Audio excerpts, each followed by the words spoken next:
A graça e a paz do nosso Senhor Jesus Cristo a todos os irmãos. No nosso texto da mensagem desta manhã, nós temos em Atos capítulo 6 e capítulo 7, onde nós temos falado sobre, principalmente nesses tempos, sobre o ministério do Espírito Santo.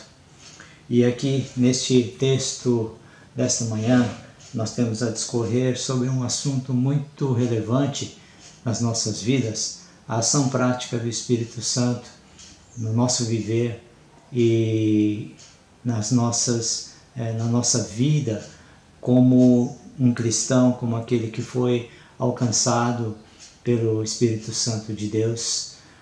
E nós temos em Atos capítulo 6, versículos 1 a 7, nós temos a introdução da mensagem desta manhã. Naqueles dias, crescendo o número de discípulos, os judeus de fala grega, entre eles, queixaram-se dos judeus de fala hebraica, porque suas viúvas estavam sendo esquecidos na distribuição diária de alimento. Por isso, os 12 reuniram todos os discípulos e disseram: não é certo negligenciarmos o ministério da palavra de Deus a fim de servir às mesas. Irmãos, escolham entre vocês 7 homens de bom testemunho, cheios do Espírito e de sabedoria. Passaremos a eles esta tarefa e nos dedicaremos à oração e ao ministério da palavra.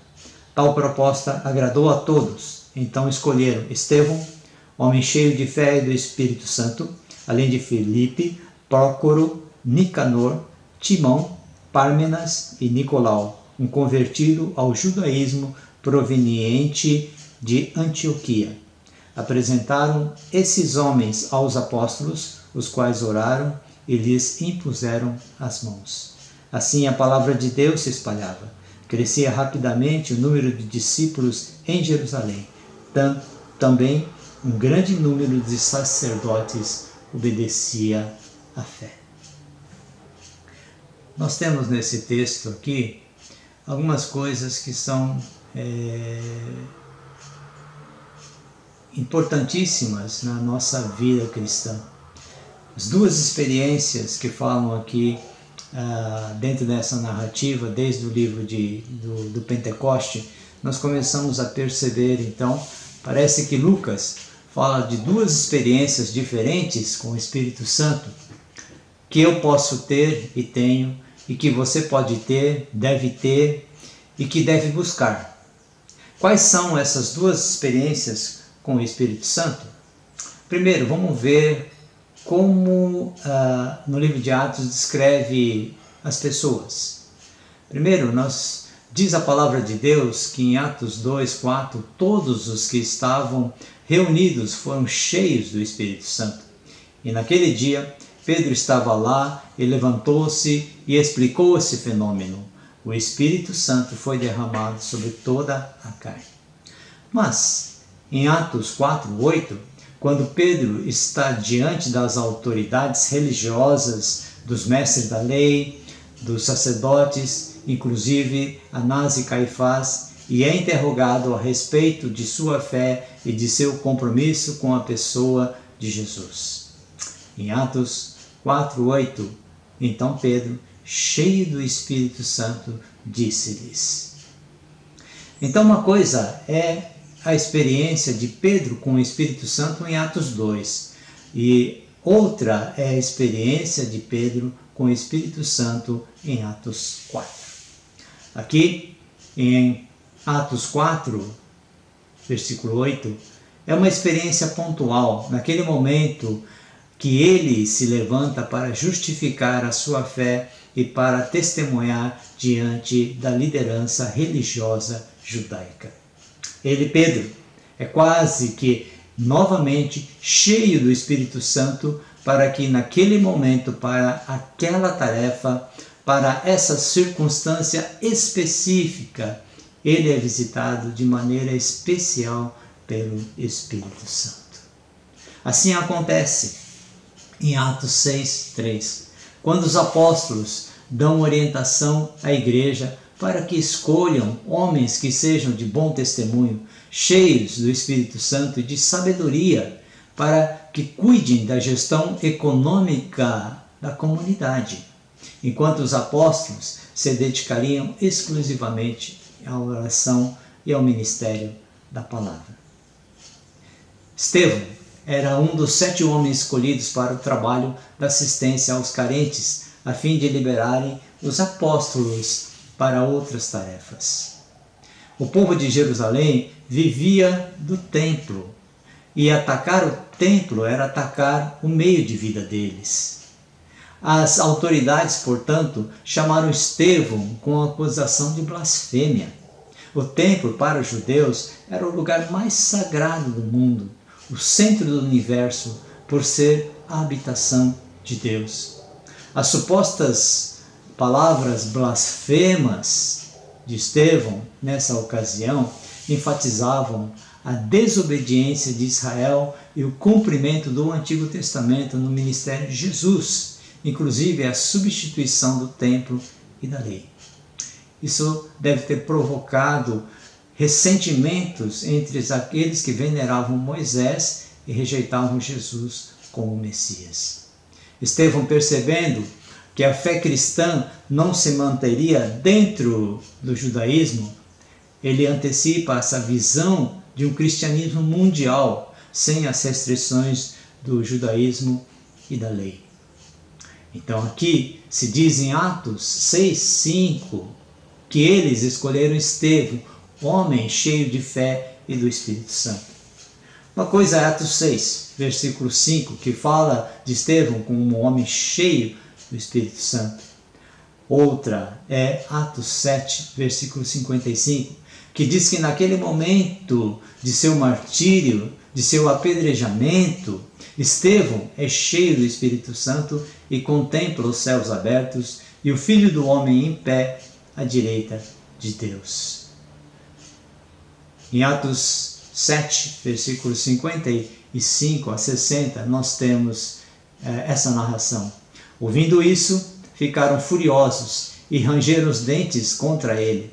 Mas Estevão, cheio do Espírito Santo, levantou os olhos para o céu e viu a glória de Deus, e Jesus em pé, à direita de Deus, e disse: Vejo os céus abertos e o Filho do Homem em pé, à direita de Deus. Enquanto apedrejavam Estevão, este orava: Senhor Jesus, recebe o meu espírito. Então caiu de joelhos e bradou: Senhor, não os consideres culpados deste pecado. E tendo dito isso, adormeceu. É como se Estevão, que era um homem cheio do Espírito Santo, fosse novamente cheio do Espírito Santo. E para aquele momento específico, naquela situação específica, naquela circunstância específica, Estevão recebesse uma visitação especial do Espírito Santo de Deus. Então veja que interessante essa percepção da comunidade cristã que estava começando. Ela considerava que era necessário ser cheio do Espírito Santo tanto para pregar no púlpito, numa campanha evangelística, quanto para organizar o evento do culto ou de uma campanha evangelística. Em outras palavras, a igreja de Atos dos Apóstolos dizia: vocês querem o sujeito no púlpito? Então que ele seja cheio do Espírito Santo. Mas que seja cheio do Espírito Santo também o tesoureiro da igreja, o responsável pelo som da igreja. Não é aqueles que se dedicam à pregação, à palavra e à oração devem ser cheios do Espírito Santo, e os que cuidam das coisas humanas não precisam ser cheios do Espírito Santo. Todo mundo tem que ser cheio do Espírito Santo. Então, uma experiência é ser cheio do Espírito Santo, de tal maneira que isso se torne uma característica da pessoa. Como se diz de Pedro, ele era um homem cheio do Espírito Santo. Como se diz de Estevão, ele era um homem cheio do Espírito Santo.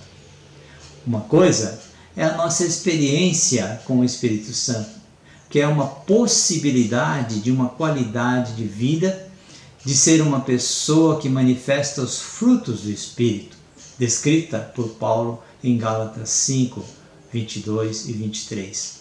Mas o fruto do Espírito é amor, alegria, paz, paciência, amabilidade, bondade, fidelidade, mansidão e domínio próprio.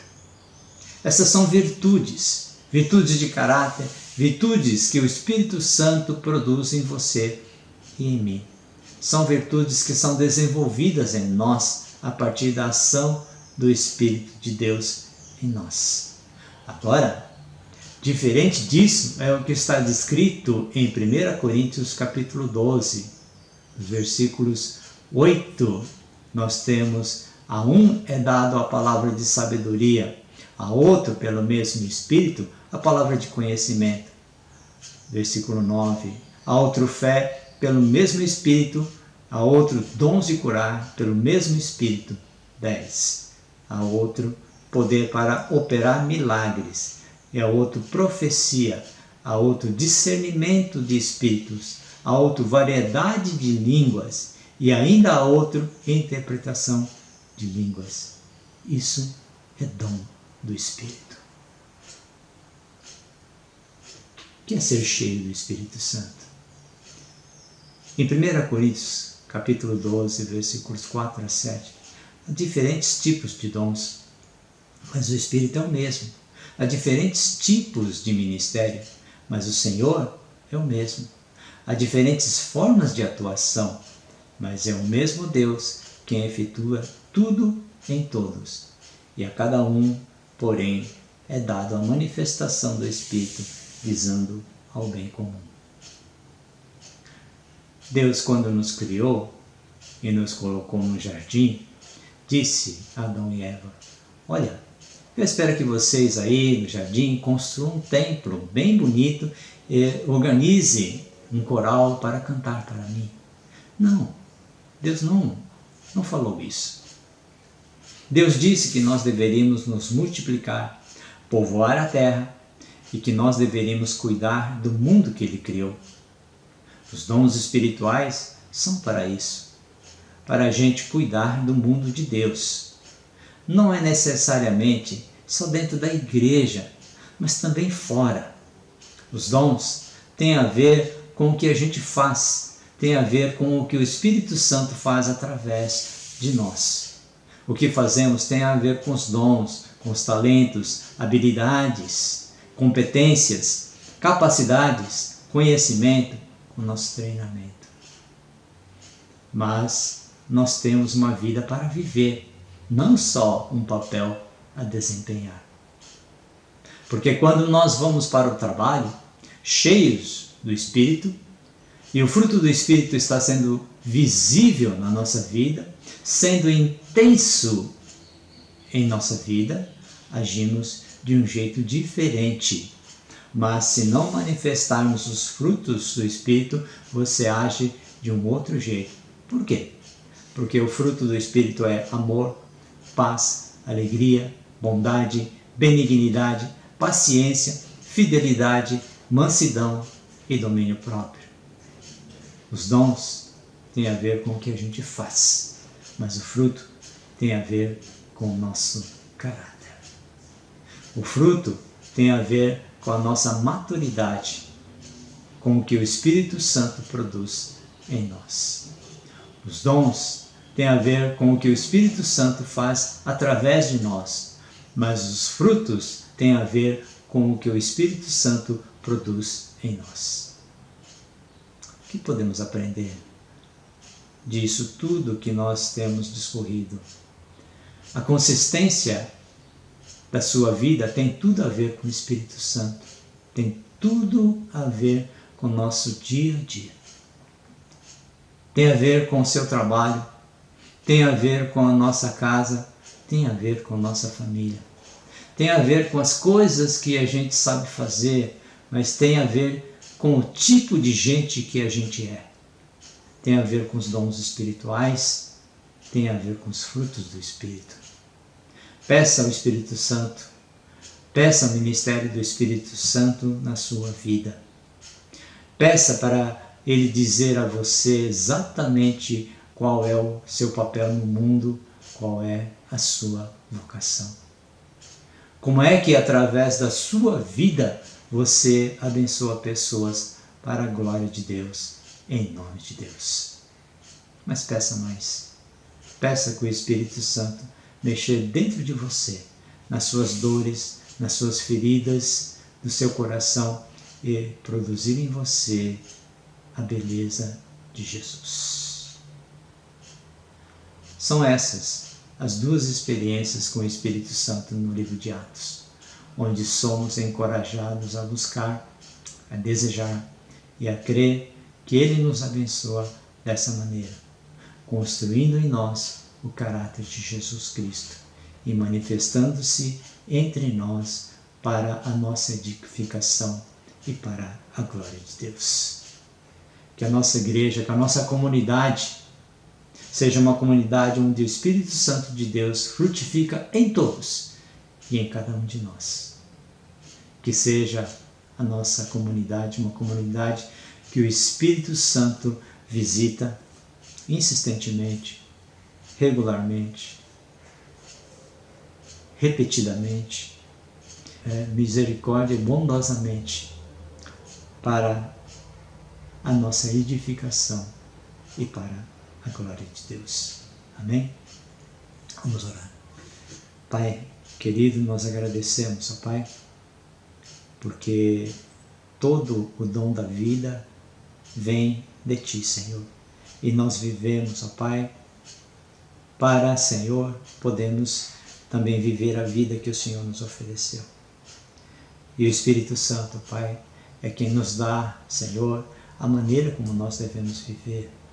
A vida que o Espírito Santo nos dá, nos capacita com os dons espirituais, ó Pai, não só na nossa vida privada, dentro da igreja, da comunidade, mas lá fora, Senhor, onde manifestamos também os dons que o Senhor nos deu, as capacidades, os talentos, Pai, tudo aquilo que o Senhor tem nos dado, Pai, e também manifestamos isso, Senhor, de forma que nós possamos cuidar deste mundo, cuidar daquilo que o Senhor deu para nós cuidarmos. Mas também, Senhor, sem o fruto do Espírito, Senhor, nós agimos de uma forma totalmente diferente, Pai. Nós precisamos dos frutos do Espírito também como característica, Pai, pessoal, como aquilo que realmente acontece nas nossas vidas, Senhor. Por isso, nós queremos orar, Pai, pedir pelo Seu Espírito Santo, pedir pelo ministério do Espírito Santo, pedir pelos dons espirituais também, Pai, que nos capacite e que nos use para o Teu serviço, Senhor. Pai, obrigado porque os dons se manifestam, Senhor, uma vez, duas, 3, 10 vezes, Pai, várias vezes, Senhor, para que o Senhor nos use naquilo que o Senhor tem nos dado também como capacidade a desempenhar a nossa tarefa. Mas, Pai, nos dá também aquilo que o Senhor já nos deu no Pentecoste, Senhor, os frutos do Espírito, como caráter na nossa vida cristã em Ti, Senhor. Pai, queremos agradecer por este momento de estarmos neste culto, nessa mensagem. E agradecemos, ó Pai, por tudo que o Senhor tem feito nas nossas vidas também. Obrigado, Pai, por este culto, obrigado por esta mensagem. Nós Te louvamos por isso e agradecemos em nome de Jesus. Amém, Senhor. Vamos receber a bênção. Que a graça do nosso Senhor e Salvador Jesus Cristo, o amor de Deus o Pai e a comunhão do Espírito Santo estejam com cada um de vocês hoje e também para todos sempre. Amém e amém, Senhor.